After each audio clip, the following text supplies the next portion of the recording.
when nothing else helps. People use this plant as a last hope and solution. It is popularly known as a natural antibiotic and antiseptic. I make this tea when I have a cough, chest tightness, and breathing problems.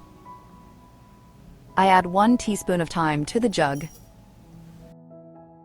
I need boiled water. Thyme is used for inflammation, bacteria, and weak immunity. I will pour 200 milliliters of boiled water. Tea is drunk when throat and lung problems start and when the body becomes weak. I will cover and let it sit for 15 minutes. Drink warm tea slowly when you feel that your body is asking for help. Write to me in the comments from which country are you watching me.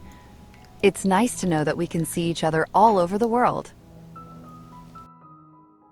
This tea is usually drunk 1 to 2 cups a day. This tea should not be drunk by pregnant women, nursing mothers, people with hormonal disorders, and people who have problems with blood clotting. Always consult your doctor. If you liked the video, leave me a heart in the comment and a like. Thank you, dear friends.